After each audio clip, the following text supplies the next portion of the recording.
आपने अक्सर देखा होगा कि जब सड़कों का निर्माण किया जाता है तो उसमें भारी मात्रा में डामर मिलाया जाता है, जिससे रोड मजबूत और टिकाऊ बनती है। लेकिन क्या आपको पता है कि इस डामर को आखिर कैसे तैयार किया जाता है? आज हम आपको बताएंगे डामर बनाने की पूरी प्रक्रिया। डामर को बनाने के लिए सबसे पहले कठोर कोयले को एक एयर टाइट कंटेनर में डालकर इसे 450 डिग्री के तापमान पर पिघलाया जाता है और जब इस प्रक्रिया में उत्पन्न गैस और बांस के मिश्रण को ठंडा किया जाता है तो यह कोयला गैस अमोनिया और एक काला गंध युक्त गाढ़ा और चिपचिपा पदार्थ पैदा करता है, जो कि डामर होता है, जिसका इस्तेमाल रोड बनाने में किया जाता है। तो क्या आपको पता है कि प्लेन की रफ्तार लैंड करते समय 250 से लेकर 300 किलोमीटर प्रति घंटे की होती है। ऐसे में इसे ब्रेक लगाकर रोका नहीं जा सकता, क्योंकि ऐसा करने पर टायर में आग भी लग सकती है। तो आखिर हवाई जहाज को कैसे रोका जाता है, तो चलिए जानते हैं।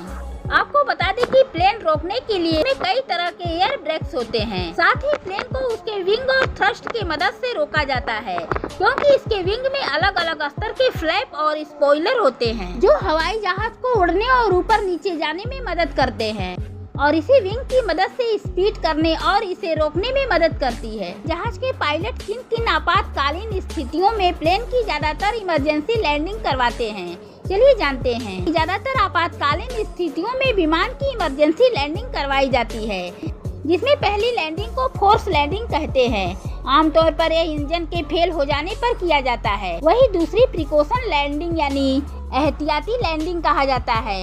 इसमें उड़ान के दौरान आग लगने की संभावना होती है, इसलिए जोखिम न लेते हुए विमान को इमरजेंसी लैंडिंग करवाई जाती है। यह लैंडिंग ज्यादातर ईंधन की कमी, मौसम की खराबी और किसी की तबीयत बिगड़ जाने पर कराई जाती है। दोस्तों, क्या आपको पता है कि दुनिया में लैंडस्लाइड होने के कारण बहुत से लोगों की जान चली जाती है? तो आखिर लैंडस्लाइड क्यों होते हैं, चलिए जानते हैं। लैंडस्लाइड होने के 3 सबसे मुख्य कारण हैं, जिनमें सबसे पहला और सबसे बड़ा कारण यह है कि इंसान जंगल की कटाई बहुत ही तेजी से कर रहे हैं, क्योंकि इन्हीं पेड़ों की जड़ें मिट्टी और चट्टानों को बांधने में मदद करती हैं। हालांकि पेड़ों की जब कटाई की जाती है तो उनकी पकड़ ढीली हो जाती है। और दूसरा कारण भूकंप आने से भी लैंडस्लाइड देखने को मिलता है।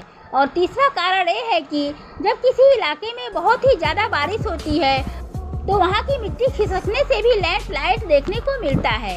क्या आपको पता है कि रेल की पटरियों पर बिछे पत्थर को 10 सालों में एक बार बदला जाता है, जिसे पहले इसे मजदूरों द्वारा बदला जाता था, जिसमें काफी ज्यादा समय लगता था, जिस कारण समय की बर्बादी होती थी।